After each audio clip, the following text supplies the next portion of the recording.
पिछले 2 दिनों से दिल्ली के अंदर सर्दियों के मौसम में पहली बार एयर क्वालिटी इंडेक्स दिल्ली का 400 से ऊपर गया है। कई लोगों के मन में ये सवाल है कि लगातार 14 अक्टूबर के बाद से जो एयर क्वालिटी इंडेक्स दिल्ली में प्रदूषण का स्तर पुअर या वेरी पुअर कैटेगरी में था, अचानक 2 दिनों में ये सीवियर कैटेगरी में क्यों गया और आगे क्या होने वाला है। अभी जैसा आईएमडी ने, मौसम वैज्ञानिकों ने जो 2 दिनों का एनालाइज करके रिपोर्ट रखी है, उसके अनुसार पिछले 2 दिनों में प्रदूषण के स्तर में बढ़ोतरी के मुख्य तौर पर 2 कारण समझ में आ रहे हैं। पहला, पहाड़ों पे बर्फबारी होने की वजह से दिल्ली का जो टेम्परेचर है उसमें गिरावट दर्ज की गई है और इसकी वजह से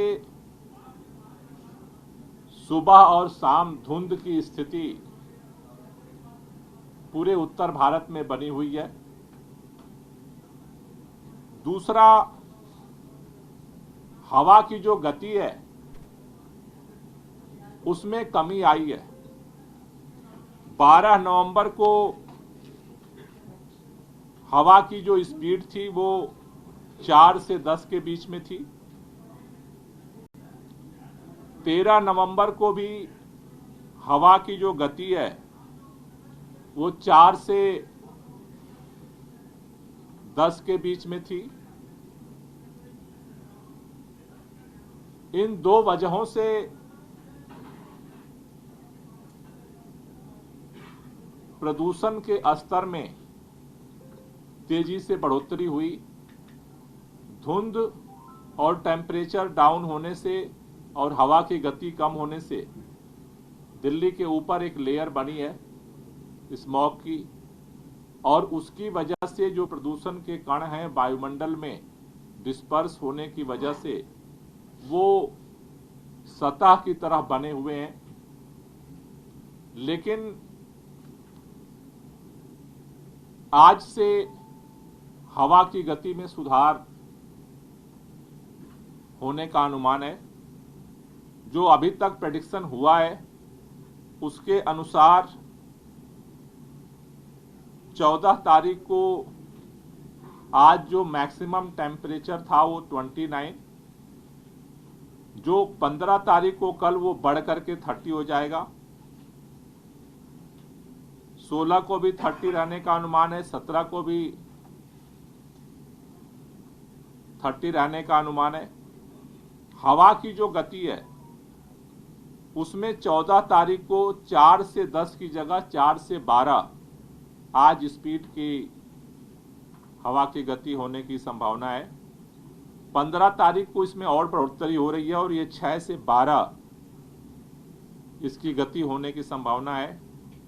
16 तारीख को पुनः 6 से 16 और गति बढ़ने की संभावना है हवा की, और 17 तारीख को 4 से जो है वो 12 रहने की संभावना है। तो अगर हम कुल मिलाकर के देखें तो कल से पुनः जो है प्रदूषण का स्तर जो अचानक हवा की गति कम होने से और टेम्परेचर बर्फबारी की वजह से जो डाउन हुआ है उससे जो एक विशेष परिस्थिति बनी है, इसमें सुधार होने की संभावना है। और इसीलिए अभी दिल्ली के अंदर ग्रैप 3 CAQM ने कल बैठक किया था। सारी परिस्थितियों पर आकलन करने के बाद यह निर्णय लिया कि अभी ग्रैप 3 दिल्ली में नहीं लगाया जा रहा है।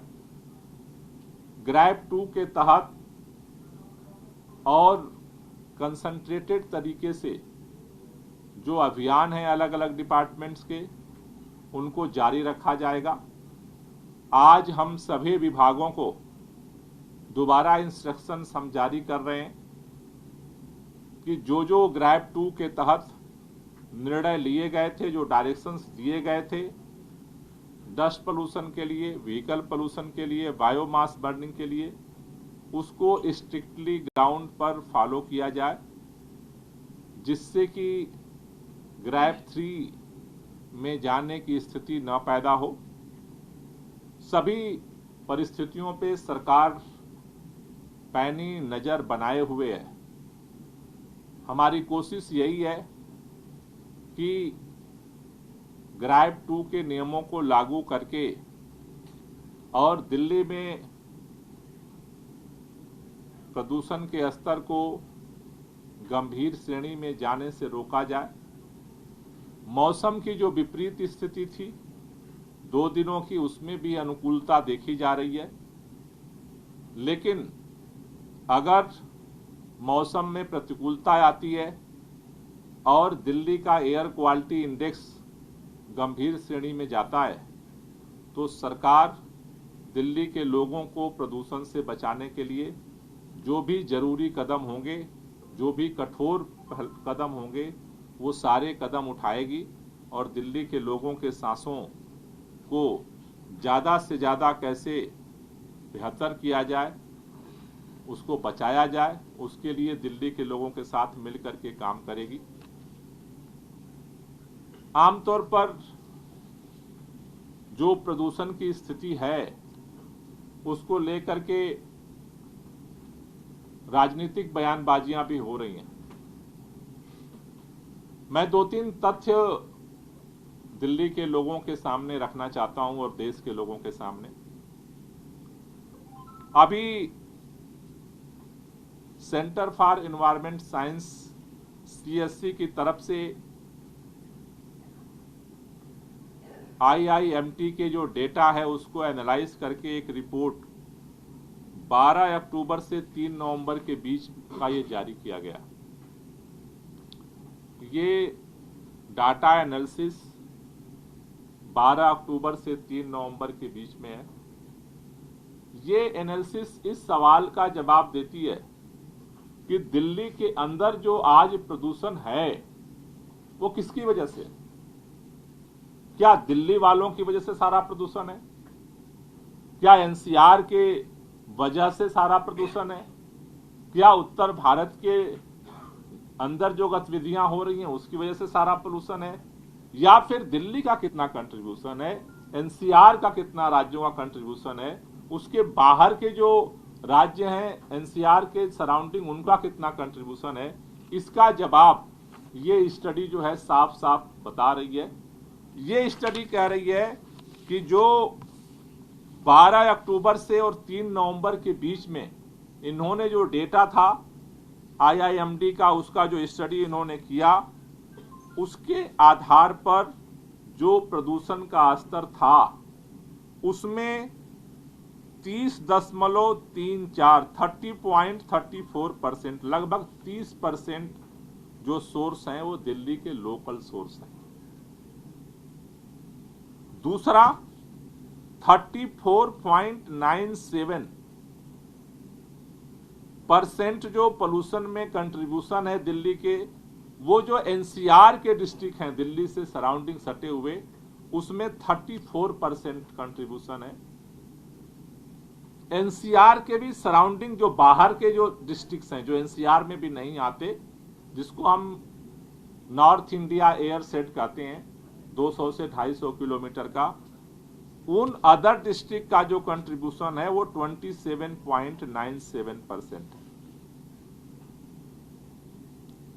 तो पहली बात मैं ये पहले दिन से मैं कहता हूं कि जो दिल्ली के अंदर प्रदूषण की स्थिति है, दिल्ली 24 घंटे काम कर रही है दिल्ली के लोगों के साथ मिलकर के, लेकिन केंद्र सरकार को नेतृत्व लेकर के NCR के राज्यों में जितने एरियाज हैं, NCR के बाहर जो सराउंडिंग डिस्ट्रिक्ट्स हैं, इनका एक ज्वाइंट एक्शन प्लान बनाना पड़ेगा।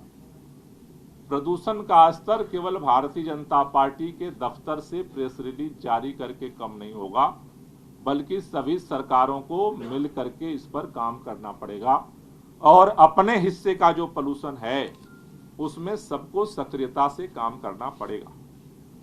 दूसरा, एक बात सबके मन में उठती रहती है कि इसमें पराली का क्या कंट्रीब्यूशन है, पराली की स्थिति क्या है इस बार। मैं आपको ये डेटा आपको दिखाना चाहता हूं, ये स्क्रीन पर डेटा है।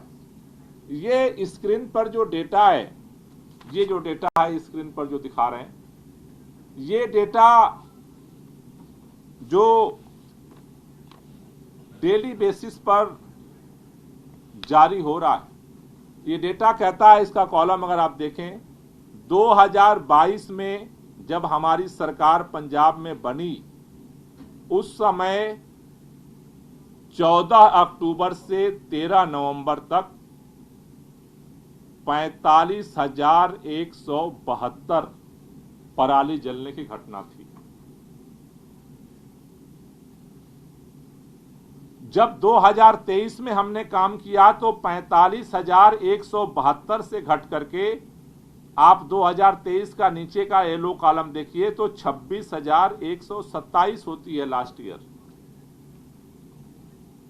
और ठीक उतने ही पीरियड में इस साल 14 अक्टूबर से लेकर के 13 नवंबर तक केवल 7,492 पराली जलने की घटना होती है पंजाब के अंदर।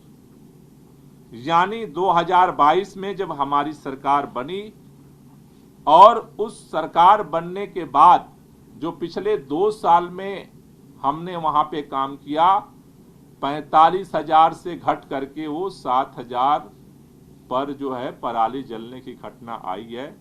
अगर इसको परसेंटेज में देखें तो लगभग 80% पराली जलने की घटना आम आदमी पार्टी की सरकार ने पंजाब में कम किया है।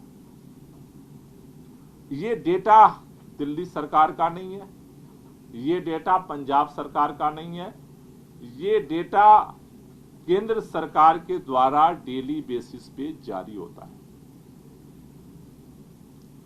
लेकिन अगर इसी उसमें देखें तो उत्तर प्रदेश के अंदर जो दिल्ली का सबसे सराउंडिंग जो सबसे नियरेस्ट स्टेट एक है, वहां पर जो ये दिखा रहा है 2022 में 1271 पराली जलने की घटना हुई थी और इस साल इसी पीरियड में 371 से बढ़कर के 2,167 घटना हो गई। This is a fact.